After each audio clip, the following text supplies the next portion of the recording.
Last week, I pulled the processor out of my main gaming PC and dropped in a cheap CPU instead. And for a full 7 days, I did all of my work, gaming, and daily computing on that same chip, so I could give you a genuinely honest answer about what switching to a budget processor actually feels like in real life. In today's video, I'm going to walk you through my complete honest result.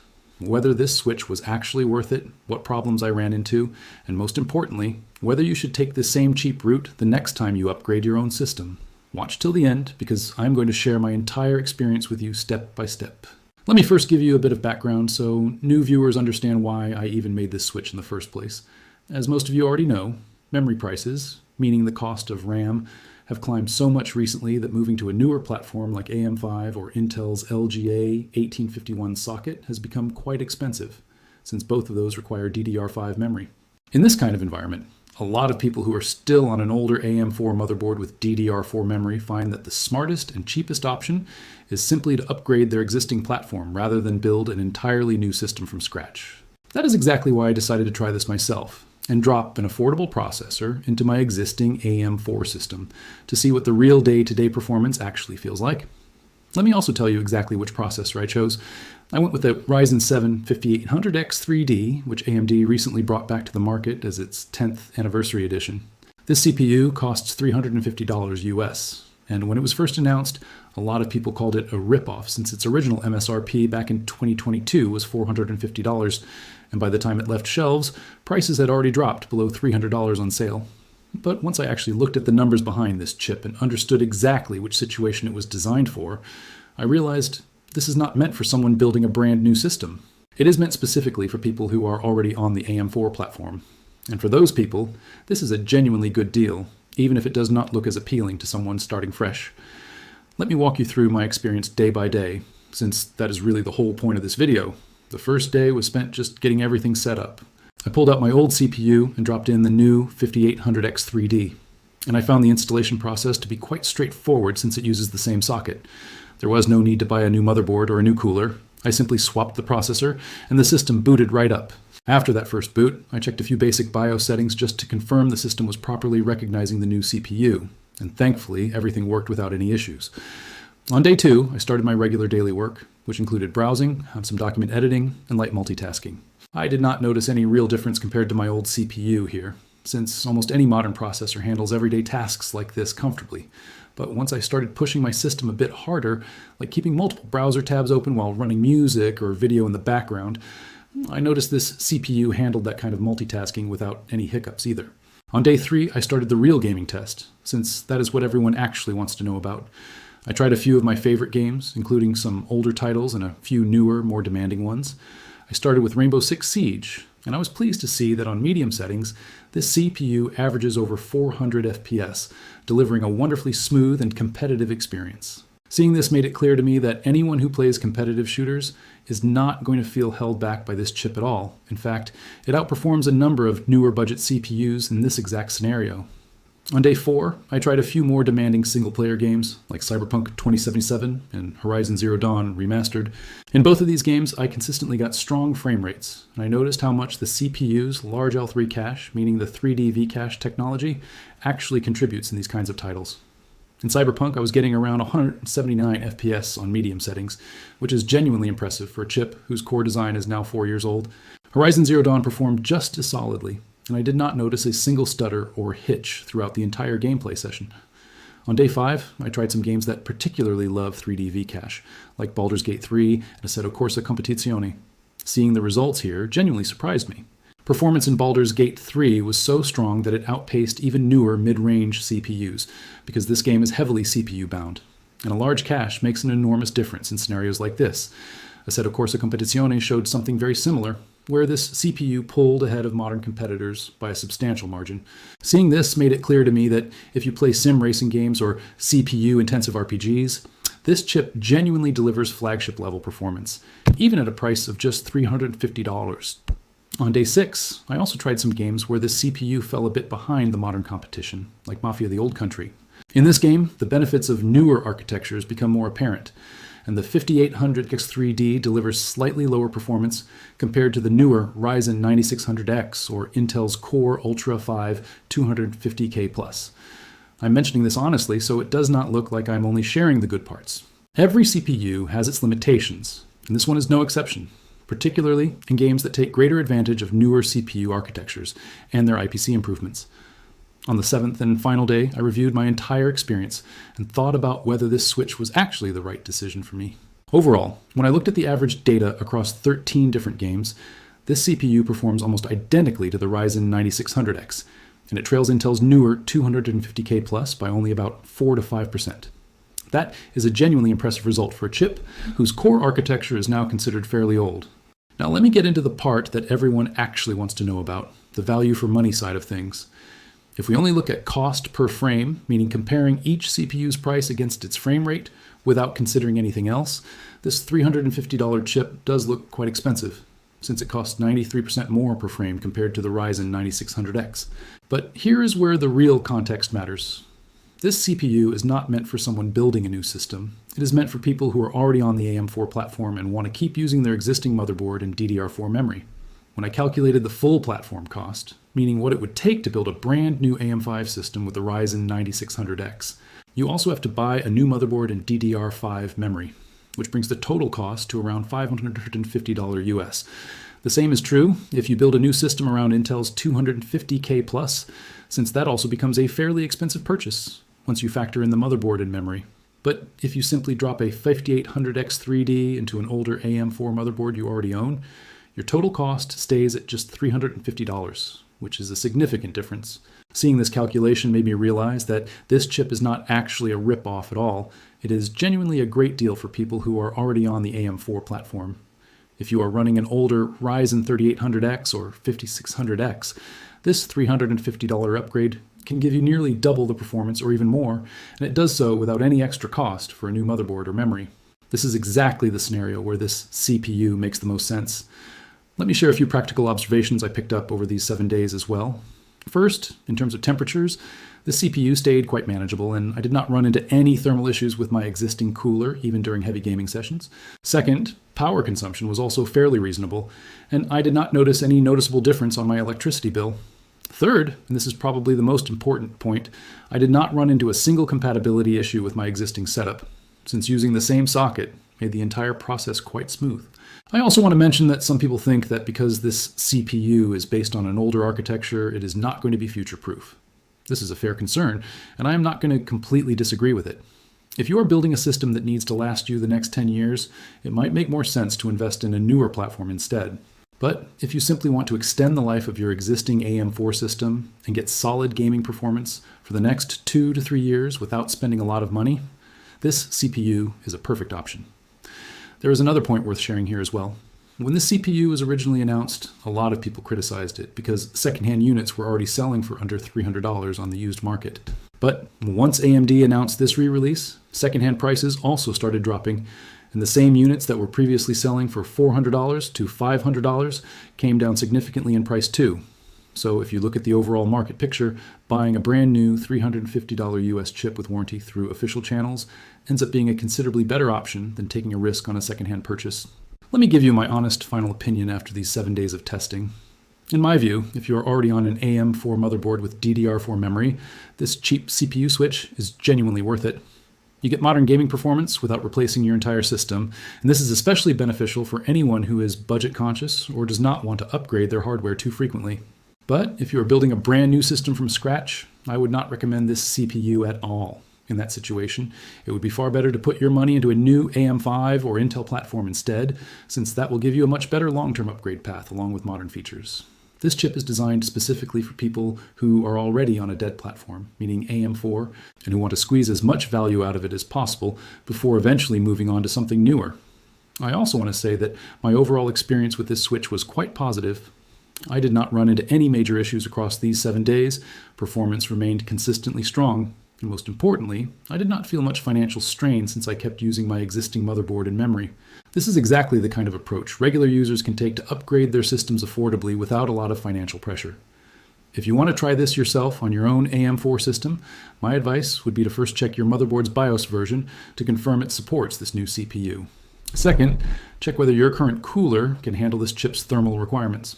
Third, if you are already running an older Ryzen processor like the 3800X or 5600X, This upgrade will be especially worthwhile for you, since that is exactly where you will see the biggest performance jump. I also want to clearly mention that if you're thinking about building a brand new AM4 system from old parts, this is not something I would recommend at all, since that would mean investing new money into a dead platform with no future upgrade path. This CPU is only for people who are already invested in this platform and want to extend it further, not for people starting fresh. Let me go into a bit more detail about what actually happens when AMD brings back an older chip like this, since understanding the backstory makes the whole value proposition make a lot more sense. This is not simply a factory restart where AMD dusted off an old assembly line and started churning out chips again. The original manufacturing process used to attach the 3D V-cache on the first generation 5800X 3D had actually been taken offline, since TSMC moved on to a newer hybrid bonding process for AMD's more recent Ryzen chips. That meant AMD had to adapt this older AM4 processor to work with the newer second generation cache stacking method, which fundamentally changed the physical characteristics of how the silicon pieces are bonded together. According to AMD's own engineers, this required requalifying the new stacking method, building fresh samples, and running strict reliability tests before mass production could even begin again. So while the final chip you buy looks and performs identically to the original, there was a real body of engineering work behind bringing it back, which is part of why it is not priced at some rock-bottom bargain level. I also want to talk a bit about how identical this new 10th anniversary edition actually is to the original 5800X 3D, since I tested this directly rather than just taking it on faith. After running a 30-minute all-core stress test, the new chip peaked at a slightly higher temperature than an original unit I had access to, with only about a 1 to 2 degree difference, which is well within the normal range you would expect from run-to-run silicon variants. Clock speeds were also nearly identical, averaging within 0.1% of each other. So from a pure performance standpoint, you're getting exactly the chip that made AM4 owners fall in love with 3D V-cache gaming back in 2022, just manufactured through a different process behind the scenes. Let me also walk you through a few more specific game comparisons, since I think seeing the actual range of results across different genres really helps paint a complete picture of where this chip shines and where it does not. In Marvel Rivals, running on medium settings, I was getting around 178 FPS, which represented a massive jump over older AM4 chips like the 3800X, and still held a respectable lead over the Ryzen 5 7500F. In Spider-Man 2, performance sat around 183 FPS on medium settings, comfortably ahead of the 3800X and 5600X, and roughly tied with the 9600X. Though Intel's 250K Plus pulled ahead once ray tracing got involved, since that setting leans heavily on memory bandwidth where DDR4 configurations do start to show their age. In Battlefield 6, I saw around 163 FPS on medium settings, again a solid improvement over the 3800X and 5600X, and it traded blows evenly with the Ryzen 9600X. Though Intel's 250K Plus edged ahead here with noticeably stronger 1% lows. Space Marine 2, being a heavily CPU-bound title, also showed this chip performing extremely well, going toe-to-toe with the 250K Plus on average frame rates, while actually delivering slightly better 1% lows, which matters a lot for how smooth the game actually feels while you are playing it, rather than just looking at a number on a chart. In Arc Raiders, this chip really showed off what a large cache can do, averaging around 203 FPS on medium settings and decisively beating AMD's own newer AM5 mid-range chips like the 7500F and 9600X. Though Intel's 250K Plus still managed to stay ahead by a small margin. And in Borderlands 4, results were a bit more mixed depending on the settings used, essentially trading positions with the 7500F, 9600X, and 250K Plus, depending on whether the test was more CPU-bound or GPU-bound. Taken all together, across this wide spread of 13 games, the pattern that emerges is pretty clear. This chip is either matching or beating a huge portion of the current budget and mid-range CPU lineup, with only a handful of newer architecture titles pulling meaningfully ahead of it. I think it is also worth addressing directly the criticism I have seen from people calling this release a scam simply because it costs more than what some AM4 owners were paying on the secondhand market a year or two ago. Here's the thing, a lot of those same people were also paying well over $400, and in some cases over $500, for used chips earlier this year before this official re-release was even announced. Once AMD confirmed they were bringing this chip back, secondhand prices actually dropped significantly since the supply and demand pressure eased once a new warrantied option became available. So in a strange way, this re-release ended up being good news even for people who decide to buy secondhand instead, since it pulled used prices down across the board. Let me also address a comparison that I think is genuinely useful here. And that is what it would cost you to get equivalent gaming performance by building a brand new system instead of upgrading your existing one.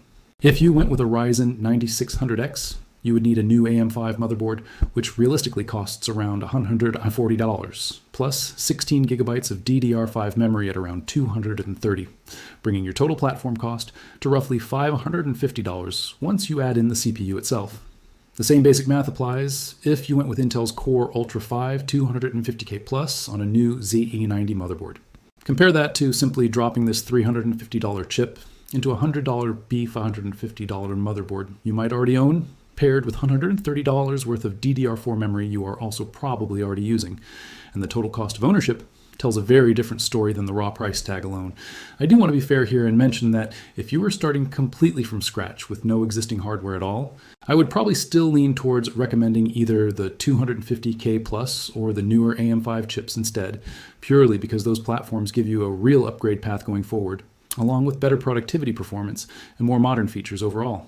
This 5800X3D chip does not offer any of that going forward, since AM4 is very much a closed chapter as far as future CPU releases go. But that is exactly the point I keep coming back to throughout this whole review. This chip was never designed to compete as a fresh platform choice. It was designed as the best possible way to extend the life of a platform you already own. So that was my complete honest experience switching to this cheap CPU for 7 days. Overall, I have been genuinely impressed with this chip's performance, especially once you look at its price within the context of the full platform cost. It shows that sometimes what looks like a cheap option on paper actually turns out to be the smarter decision, as long as it fits the right situation. One more thing I want to touch on before wrapping up is how this whole 7-day test changed the way I think about upgrades in general, not just for this specific chip.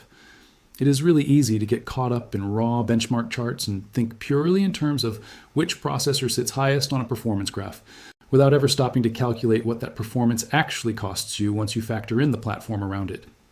This test was a genuinely useful reminder that the smartest upgrade is not always the one with the biggest number attached to it. It is the one that gets you the performance you actually need for the least total money spent, given whatever hardware you already have sitting in front of you. I also want to briefly mention the labeling and presentation side of this release, since it is a small thing but worth noting if you are the type of person who cares about these details.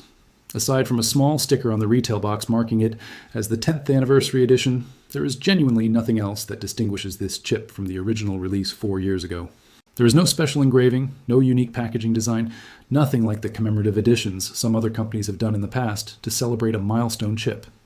It is, quite literally, just the original 5800X3D being manufactured again through a different process and sold under a new marketing name. I do not think this affects the actual value proposition at all, since what matters is the silicon and the performance it delivers. But I did find it a little underwhelming, given how much attention was drawn to this being a special anniversary release. Let me also address a question I expect a lot of you are going to ask in the comments anyway, which is whether it is worth waiting for prices to drop further before making the switch yourself. Based on what I have seen over the past several months, I would not recommend waiting. Secondhand prices for the original 5800X3D had already been climbing steadily before this re-release was announced, driven largely by the same DRAM price pressures pushing people away from new AM5 and Intel builds.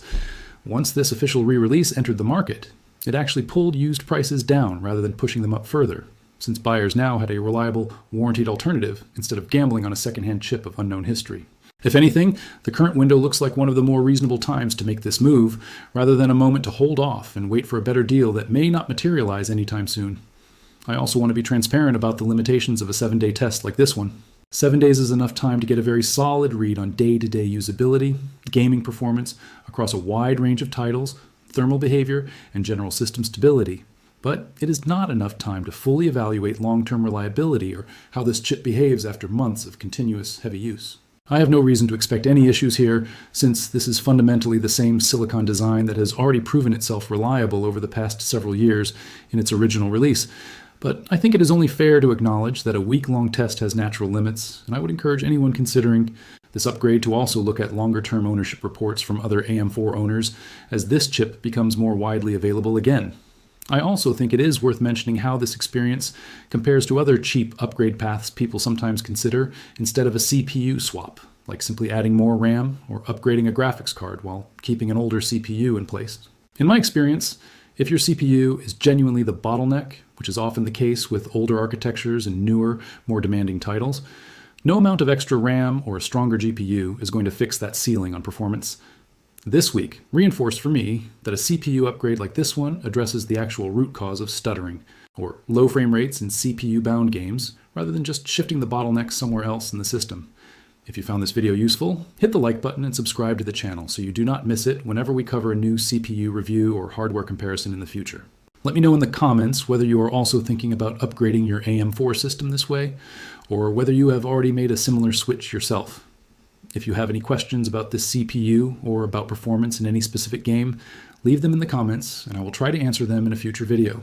I also want to say that this is a pretty interesting time in the world of technology, because with memory prices rising this much, both companies and consumers are having to find new ways to keep their hardware affordable.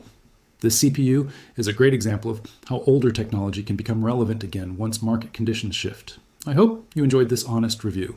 If you cannot decide whether you should make this switch yourself, my simple advice is that if you are already on AM4, go ahead and try it. Because in the worst case, you will still get a solid performance upgrade over your current system. And in the best case, you will feel like you got the absolute best value for your money. Until then, take care of yourself, keep exploring your systems, and I will see you in the next video with a brand new topic. Thank you for watching this video and for supporting the channel.